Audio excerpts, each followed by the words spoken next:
smile on your lips. You feel a little bit lost, but you'll get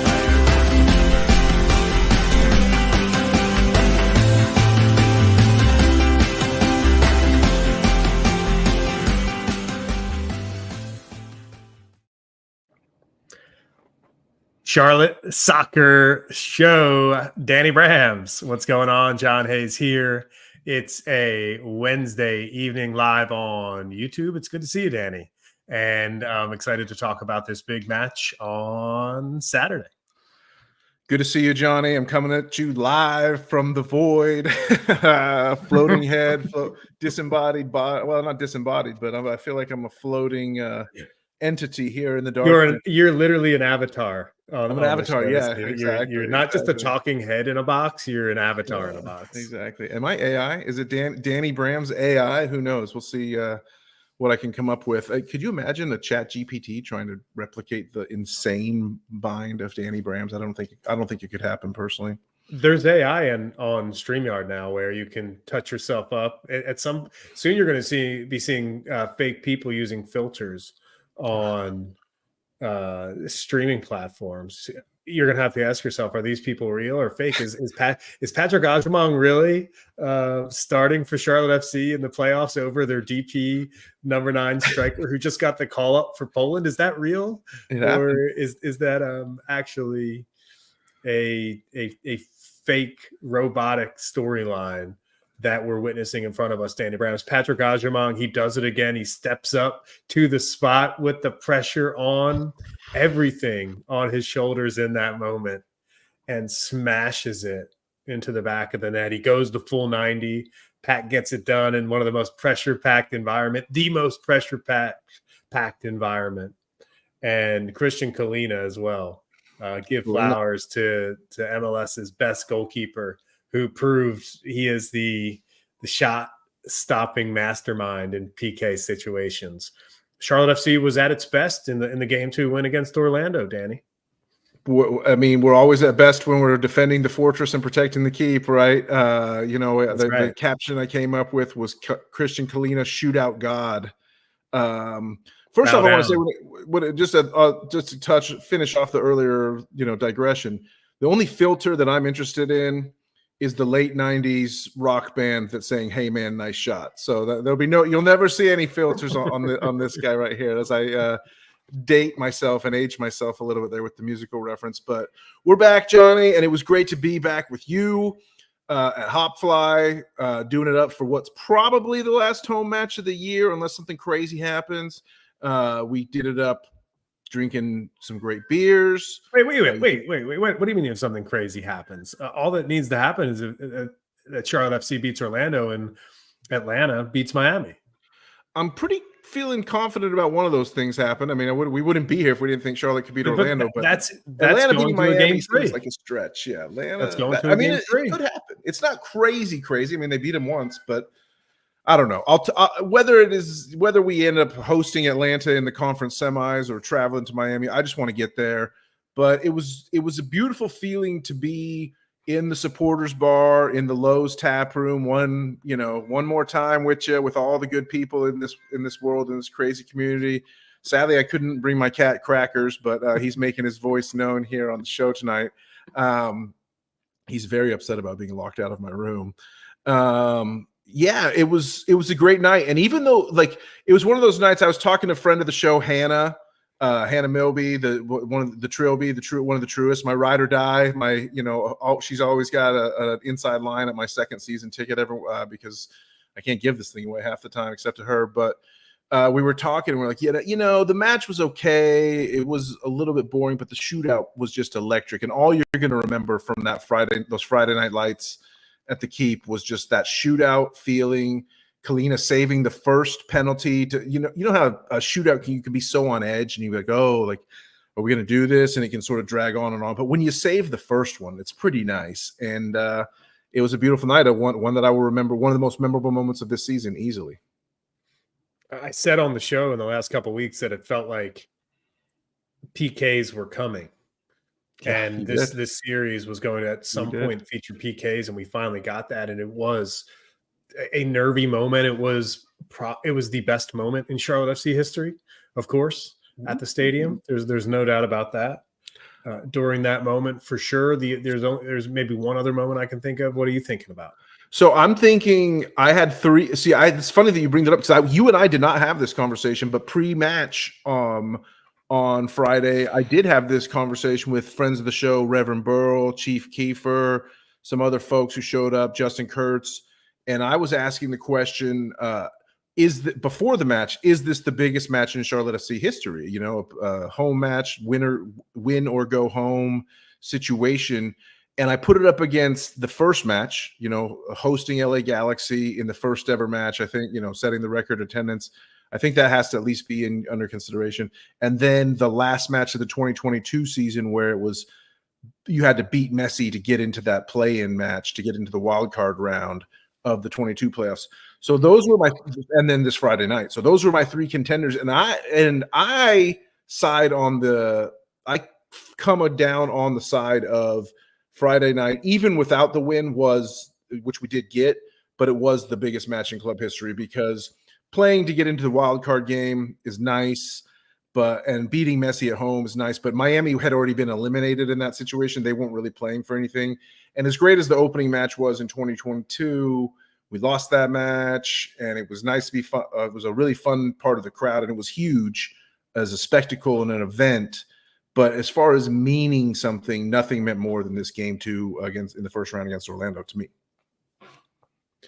I would rank it the same way, 1, 2, 3, as far as Friday night, the win against Orlando, and then the win against Messi and Inter Miami to get into that game, and then of course that opener. But I think there was another match in there I would consider maybe even over the home opener, and I think the home opener falls off my list, and it's that match, that shortened match against who was it? Columbus, yeah, the makeup match on the edge of our seat. That was a big night for you. Yeah. You loved a draw. That it was a good draw that night, I believe. It was a good draw for the club that night. That was one of those, if we had 10 more minutes, we would have won type of draws because we were putting it on. We were like putting so much pressure on it. But it meant something for the table that season for sure. At that moment, that wasn't decision day. Was that? No, it wasn't decision. No, day. It was just one of those. It was a positioning match, and it meant something for our pride, and it was one of those like we felt like we'd been effed over by MLS a little bit, so it was kind of like it was like we kind of. I don't know. I have to go back. I'll go back.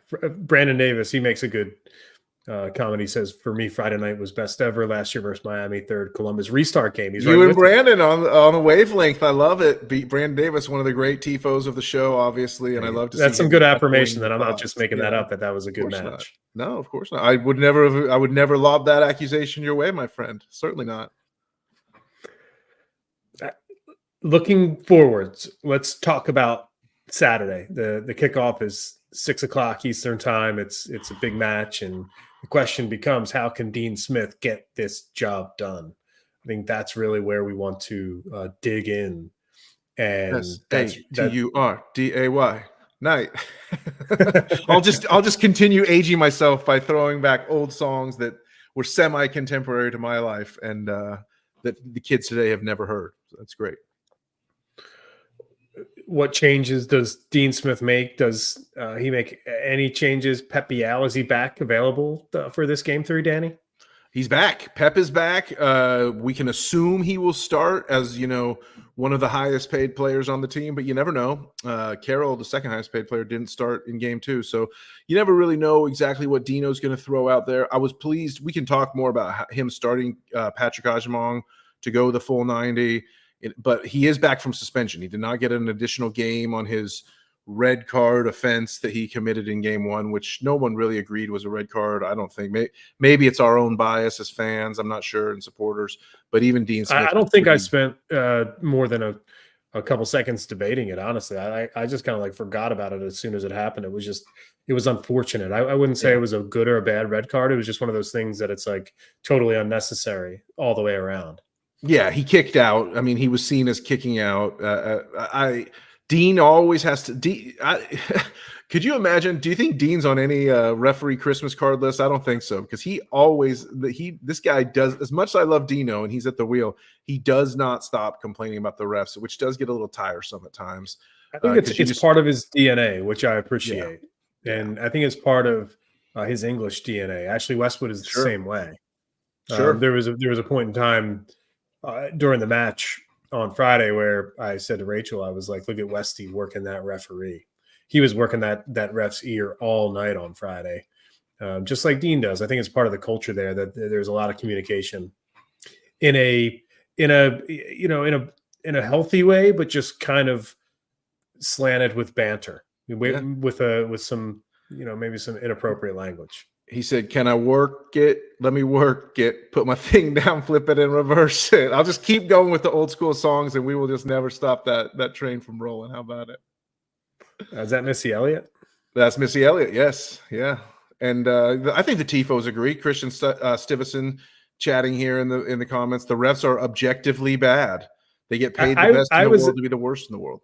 I was annoyed at the keep when he wouldn't blow the whistle at the end of the match. I just was kind of astounded that he kind of let that continue. But he won't be. I don't know. Willie P always has the referee report. Go follow Will Pelagic. You can find who's going to referee this match between Charlotte and Orlando. This decisive game 3. You want to talk about decision day? This is decision day. It's going to end one way or the other. And what do you think the chances are, Johnny, that this one goes to another shootout? I titled the episode here "Win or Draw" in advance because there's a lot of discourse. There's a lot of chatter from people all over the soccer world about whether this counts as a win. Like, oh, Charlotte FC didn't beat Orlando. They drew them. And then, I don't even know the verb you would use as far as blanked on PKs, because we didn't advance on PKs. We would this time around. But there was, Andrew Wiebe, another friend of the show. We love Wiebe. He's Taylor Twellman. You're right. He's somebody that was way. Yeah, exactly. Talking about research and historical examples of it being called a win on PKs, a draw with win on PKs, a draw after. Sometimes I see it as labeled AP, okay, which means after penalties. Like I've seen a win labeled that way, AP after penalties. Okay. AP U.S. history exam, I guess. Yeah, exactly. Something like that, Danny. I think that makes a lot of sense. But you've got people saying that it wasn't a win, but the bottom line is it in that scenario, it was because it was a win or go home game. So if you didn't win, you went home, and they didn't go home. How about yeah, exactly. We did not go home. Exactly. Here's what really caught my eye, John. Apart from like guys like TT and Wiebe, like giving us the well actually. This to me was really wild. Forbes freaking magazine, a business. It's not even a sports publication. They put out an article how Christian Kalina could break MLS's playoff format. This caught the eye of the business world, I suppose, Kalina being a shootout god. And this guy wrote probably about 2,000, 3,000 words on how because Kalina's so good at stopping penalties in a shootout, it exposes the issues with MLS's format. And I'm glad to see the Crown getting attention, I suppose, all over the world. We do sometimes whine when people aren't paying attention to us, so I don't want to be too much of a beggars can't be choosers situation with not being happy that we got some. But at the same time, like, is it really Christian Kalina's fault if he's just trying to do his job?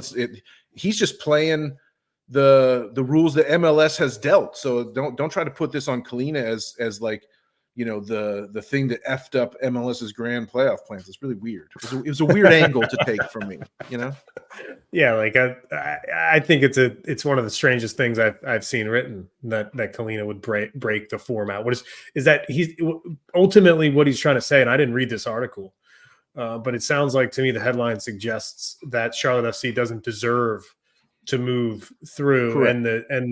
and the gamesmanship of just advancing on PKs is not in the best spirit of the game, or AP, as you said. Because if he's his whole example that he played out in the article, I did read it. I read it right before we started taping. Actually, it's not like I did a bunch of just some quick research. But he said, let's say Orlando and Charlotte played 3 matches in the regular season, and Orlando wins 1, and then draw. with no PKs, then it would be 5 points to 2 points, you know? And so like, how can Charlotte advance 2 points versus 5? And it's like, well, PKs happened. It's not like the PKs didn't happen, you know? And I think, you know, the commenters are jumping in saying the 3-game format is lame, but it is what it is. You know, how can you break which is already broken? Home and away aggregate is the answer, like every other league. I tend to agree, but but MLS didn't want to do it that way. So they wanted to add that 3rd game for a little extra box office. And the take I heard was that aggregate scoring doesn't give the home team, like what I've always heard explained is, oh, they had to do the best of 3 format because they wanted to give a little more advantage to the higher seed, and the higher seed doesn't have as much advantage in the aggregate goals scenario. So we want them to have a chance for 2 home matches instead of just 1. And so like this was pitched as best of 3 gives the higher seed better advantage. And then now all of a sudden we find ourselves in a 1-1 situation and everyone's telling us the exact opposite. Oh, this is not fair to Orlando. They might not get to advance. You know, it's just like, which one is it, y'all? Like, which way do you want to go with this? So no one's going to be happy if Charlotte advances, and they're certainly not going to be happy if we end up in a conference semifinal, league quarterfinal against mighty Messi with a chance to knock them out, or they'll be cheering for Brad Guzan and the boys down at MLS HQ if we end up hosting Atlanta. You know, so I don't know which way to go. Seems like we can't make anybody happy, Johnny, as the Crown. Trying to analyze that article and think about the format and come up with an understanding of what he's trying to say, and also getting the fact that 3 points is 3 points. When you win, that matters. And so when I see the idea of like a 3 points for a win, that's fine. And then think about it this way: you go and you come to Charlotte and you lose on PKs, so you get 1 point. Mm-hmm. And Charlotte FC gets 2. So at that point, it's 4-2. And you could do something like that. And then you go into a game 3 and you have a points battle, right? Yeah. And but PKs matter in this. PKs are fun in this format. They make sense. Let's could put more points out there. You could do a thing with what you're saying is like, oh, Charlotte has to win game 3 to advance, whereas Orlando would advance on a draw in game 3 or something like that, since based they had on won the first game. Yeah. On the it gets kind of confusing, but I mean, yeah. But it falls in line with how globally soccer is recognized, and as far as table is concerned. You have a 3-game series, and what matters, Danny? The table. Right. It's a 2-team pool. You know, it's pools of 2. You know, it's a 2-team table. Yeah. 2-team table. You play each other 3 times. You play each other twice. Yeah. 2-team table that you play each other twice, and the points, highest point total advances. I think that's a way that you could do it. That's different, but I really didn't plan to get into that on the show. Just came up with that off the top of my head. It seems like it makes sense, but I'm not looking. I don't mind changing things in MLS. MLS changes things all the time. Good point. Yeah, I think Dean expressed his frustration with the system. You can check out, or we have a short I'll plug the YouTube page and say, if you're not already subbing, make sure you sub, because we published lots of shorts, and that was a short that I put out, Dean's take on the playoff system. So don't get mad at Dean. Dean didn't really go for this either, but he's working it to his advantage the only way he knows how. And what the bottom line, amidst all this debate, the bottom line is, if Charlotte FC ends up even on goals after 90 minutes in game 3 down in Orlando on Saturday night, they're going to have a psychological edge heading into a shootout, because we got Christian Klina and they don't. And he's the goalkeeper of the year. He really knows what he's doing in the net, and he's proven it time and time again. This isn't the first time we've seen this from Kalina, which makes it, I think, all the praise seem not just reactionary, but totally legitimate as a player that could go down as maybe one that could go down as a Charlotte FC legend. Yes. He's the guy. Yes, drink if you're playing at home when we say club legend. I'm drinking water tonight. What can I say? But he's somebody that can maybe present himself as that, because he's winning the first potential piece of hardware, the season-long trophy.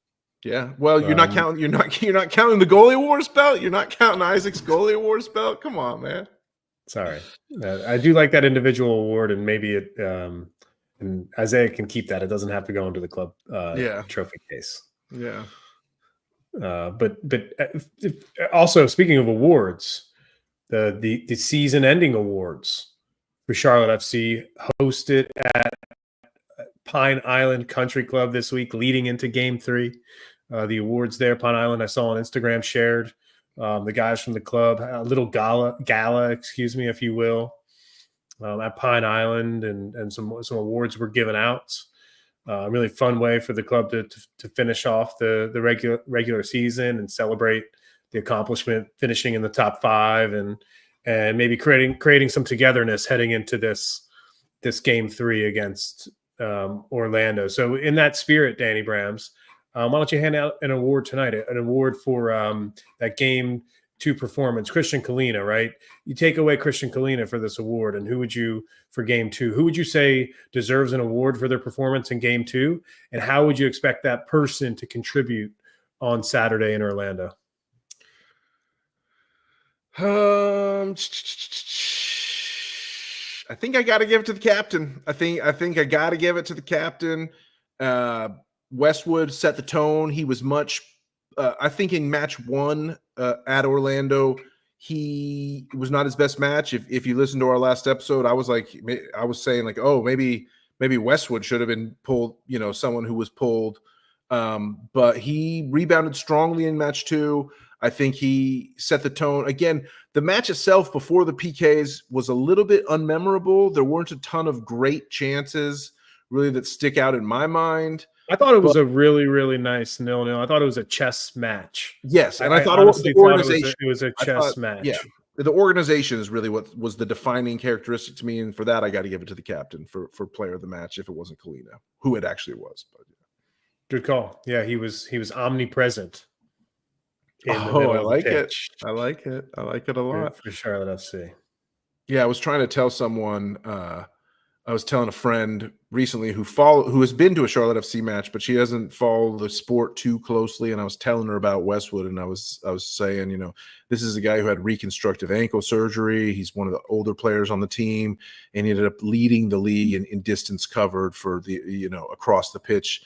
She was pretty impressed. So it's one of those stats that kind of you tell somebody that even if they're not a super fan of soccer, you say this guy covers more ground than anyone else, and then you mentioned the injury comeback and things like that. And it's pretty impressive. He was really impressive on Friday night. Speaking of that and the running capability for this team, we on the last episode try to break down some tactics heading into that match. I think we got it pretty close to spot on as far as what this club was going to do in that match. At one point, we did see Karol Swiderski and Patrick Gajimang on the pitch together. Yeah, last 20 minutes or so. End of that match, we called for Pat to start. We said Vargas is somebody that would be potentially injected into the lineup as well. So tactically looking ahead, what do you think about Dean Smith's setup in this Game 3? Because for me personally, talking about fitness, talking about the ability to run, Ashley Westwood, yes, he's going to do that in the middle of the pitch.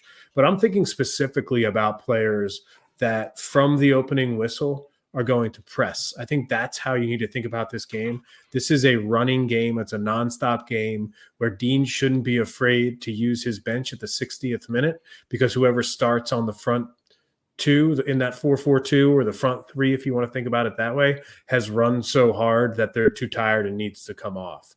I think that should be the tactics for this club on Saturday. Yeah, I think it was a masterstroke. Just simply put, it was a brilliant move to start start Pat over Karol in this match, because it was just something different. And I do think Karol actually does a good job of what you're saying in terms of being someone who presses from the attacking position. But we're talking about Charlotte and Orlando.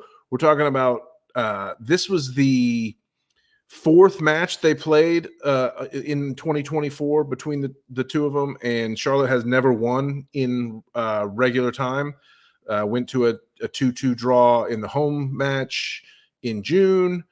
Orlando beat us 2-0 in September, mid-September, towards the end of the season, and then they beat us 2-0 again and get match one of the series. Then we finally able to shut them out for the first time in this fourth match.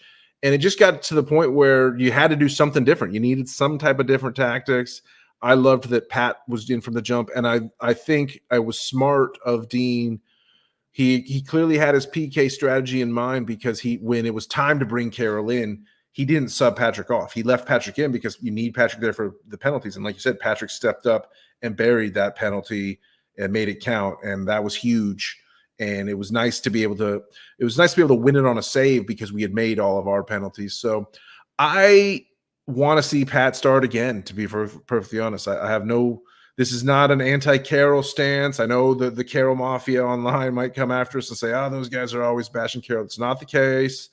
But just look, you can't argue with the results. When Pat starts, we do better against these guys. The 2 games that we've drawn with them had Pat starting, and the 2 games that we've lost outright were Carroll starting. So, it seems pretty obvious to me what we should do in the 5th rubber match, the ultimate season, the 5-game series rubber match, if you will.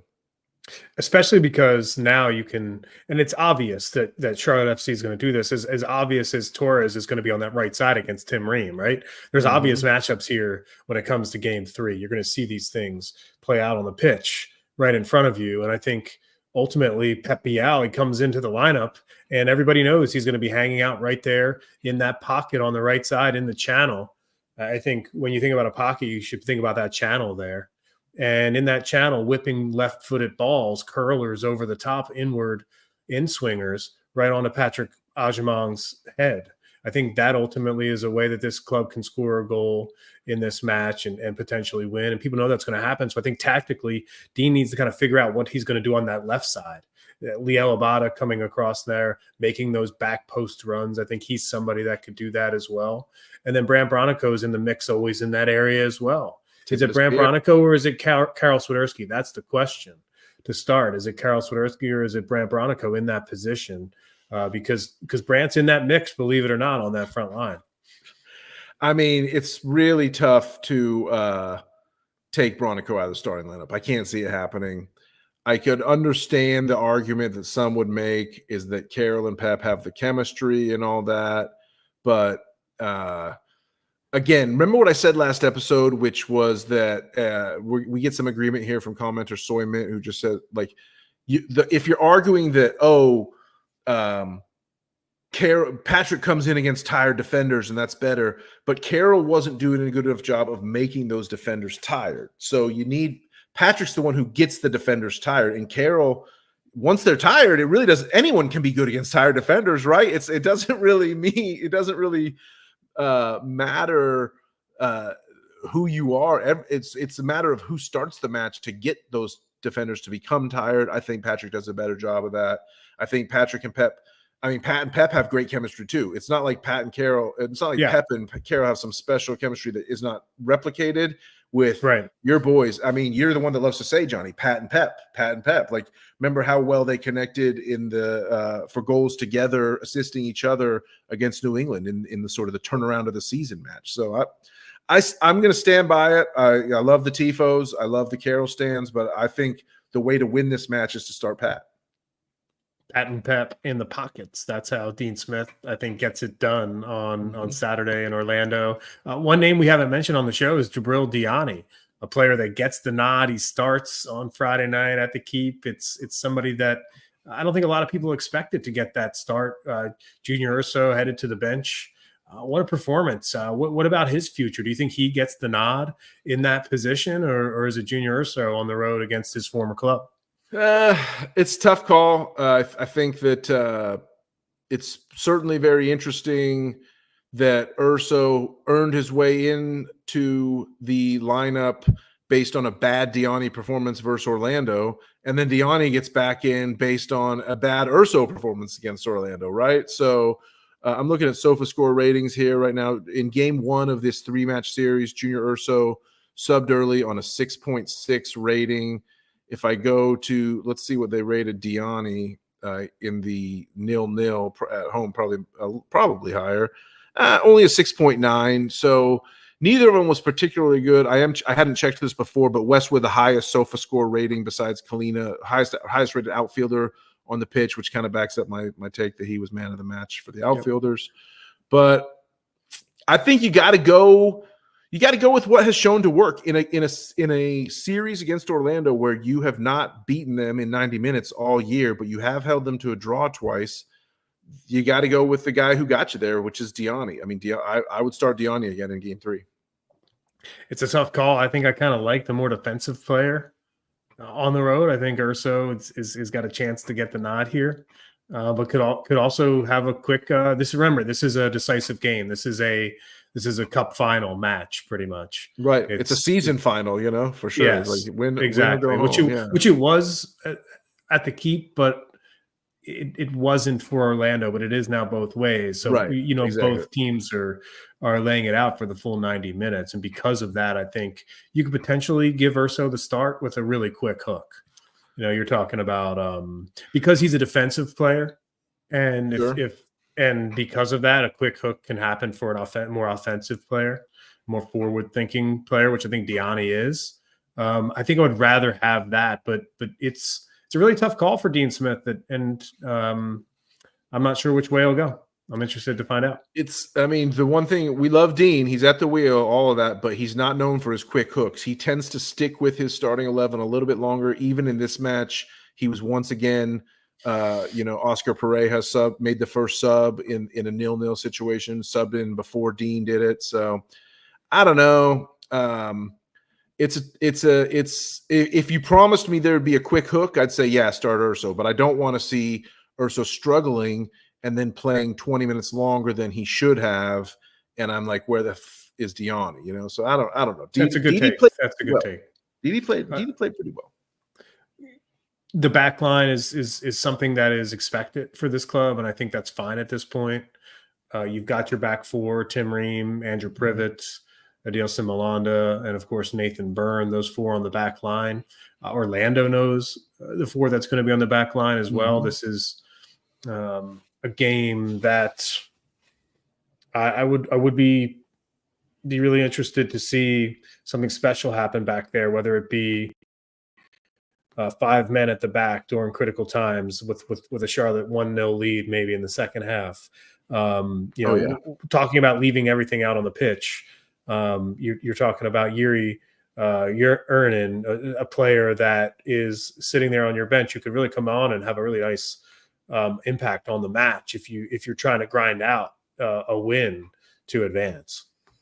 Yeah, we all love Yeri. This is a Yeri safe zone for sure. It just has worked better with the other four guys, and I think Yeri knows that. We've had a chance to talk to a lot of these defenders throughout the year, and they all stress that the defenders' room is more than just the four that take the pitch. It's all of them together. They support each other. They work hard in training. We've shown that when it was nice beyond just the draw and then the AP after penalties winning or whatnot, not quite advancing yet, but like it's just nice that we were able to hold after Orlando looked so dominant in the previous two times we had faced them at Orlando, and just looked like they were kind of they weren't necessarily scoring for fun, but they were creating chances for fun. And Facundo Torres was so dominant in that game 1 of the playoff series that mostly shut down in game 2. And that was a delight to see. I think the back line might finally have adjusted to see that, enough film study and enough real world experience has come together to sort of coalesce in this. Maybe we actually can shut them down. It will be different again back at their place. But when it comes to the pressure that Charlotte FC's facing in game 3, I think that they're built to handle it at this point. A road match against Red Bull New York did not go well last year in the last game of the season. We'll see how this road game goes. This club needs to take that lesson that they learned and figure out how to apply it this season and get it done on the road and throw everything out, to use the proverbial phrase, through the kitchen sink out there on Saturday. Just throw it all out onto the pitch. And if the Crown is leading by a goal, mid-second half, I fully expect to see what you just alluded to earlier a few minutes ago, which is put 6 defenders in there, put DD, put Yere, put Reem, put Burn, send freaking Dino out there, have him put some cleats on and go play. Just put everybody behind the ball, just trying to preserve that lead, because Dean is very pragmatic, and I think if they're protecting a lead late, I like the chances to hold it. Well, I do too, and I think the tactically it could set up for a bit of a smash and grab, where this club really leans on its physicality, and it's wins free kicks, it wins corners, it lofts balls into the box, it uses the physicality there, and on defense as well, you control your own area with some physicality. I think ultimately you could maybe do that and nick one and win the match for sure. But and that's because you have quality. Abada can get in behind. Mm-hmm. Patrick can get in behind. That type of strategy with long balls and balls over the top with Pepe Allen cutting behind. It's not like a park the bus strategy. It's a counterattack strategy. It's a counterattack strategy is ultimately what it comes down to.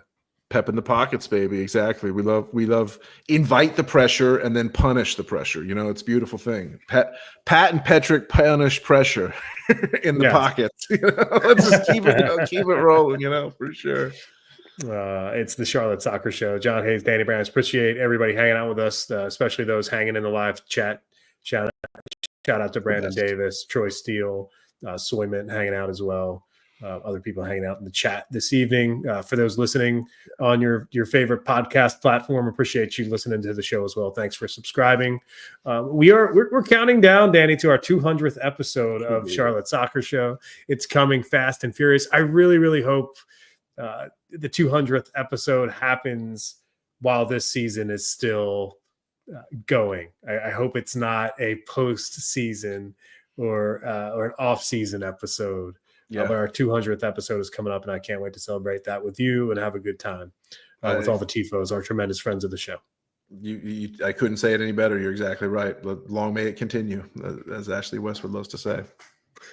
Legacy Kiddo, thank you for watching the show this evening. And Danny Brams, it's a Saturday. It's a 6:00 kick. And can you give us a prediction? What do you think actually goes down? I will give you a prediction. We also have to talk about, and it's midweek here. It's Wednesday night when we're recording this live. You may be listening on a Thursday or Friday. Dean Smith is going to talk on Thursday. I may bust out a quick decoding the presser for the season, also for Dean's words, just to get some commentary on that. But yeah, build up the buzz. This is really a big match on Saturday. What I want to ask you is, it is a big match. Do you have any match watching plans? Because the club is hosting the official party at Fillmore, which is one of my favorite concert venues in the city.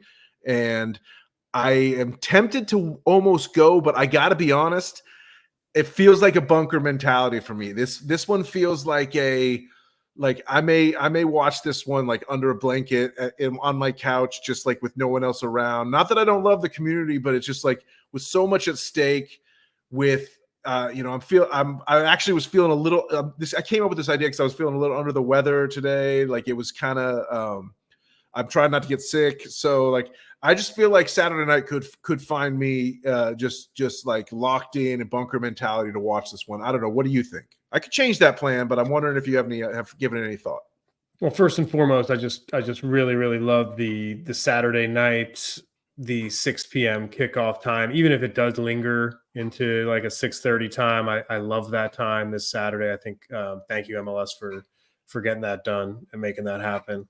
Mm-hmm. But for me, I think it's a game that you may get ready for. You get some food, you put out a spread, you get comfortable at the house, you put on your big screen TV, you kick back, you get it. You make sure that you've got your snacks handy, and you kick back and you enjoy it in an atmosphere and that you really like to be in. I think the Fillmore, if you weren't kicking back and enjoying it at the house on a Saturday night with the family, with a nice dinner and maybe some nice wine, maybe some beers, maybe some other activities on a Saturday night, just hanging out with the friends. I do and the have a fresh fan. bottle of wine. I do have a fresh bottle of Yeah, wine I down, think down in the that could pantry. be So yeah, there that we could be go. something. That could be something for sure. Well, we'll But the figure that out. Fillmore is the best. The Fillmore is the best. Yeah, I highly encourage people to go to the Fillmore. I'm just not 100% sure I'll make it myself just because of everything going on in my life. But I want to see a win. You asked me for a prediction. I'm going to say Charlotte gets it done finally in Orlando. I think it's going to be 1-0 victory. We do not go to PKs. Kalina maybe saves a PK in regulation though, just to piss off that Forbes guy. That's pretty good. I don't know his name. I didn't take note of his name in that article. Ian Nicholas Quillen. Great. It was very good writing, but I just think we're due. I think we're due for we figured them out. It's tough to beat a team 3 times in a season, they say in a lot of sports. This would be our 3rd match at Orlando. It's going to be tough for them to beat us this time, I think. I've got 2-1 Charlotte. I think Charlotte gets it done on the road. I think it's 2-1. I think the club gets a first half goal, and I think gets a second half goal as well. And I think concede, but I think a goal in each half will get it done. Yeah, and I think Charlotte FC has a chance to do that with a nice combination play early in this match between Pep Bial, Patrick Agyemang, and Liel Abada. I really like that front 3.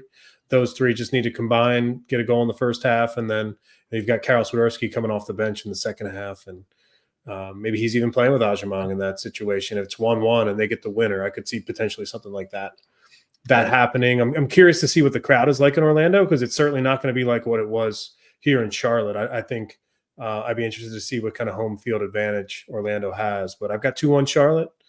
And I think PKs could be possible. I'm not going to say they happen again, because I think it was such an epic moment, and it just feels like the star has burnt out when it comes to PKs. There's just it shined so bright on Friday night at the Keep, where it's right. I don't think either team wants to be back in that situation. I think Charlotte FC would accept it late in the match. But today, as we speak, they're not thinking draw; they're thinking win. That mindset might change depending on the what happens throughout the 90 minutes. But right now, of course, it's win, not draw. PK's got to be the backup plan. I think route 1, as they say, needs to be route 1. Like let's go get some goals. Pat and Pep in the pockets, punishing pressure. Puck, yeah. That's all I can say. Yeah. The Tifos for joining us on the show tonight. And as always, Danny Brams, it's a pleasure to talk to you. It's good to see you as well on the show. And it's a big time to say this. It's for the crown, baby. I went too early.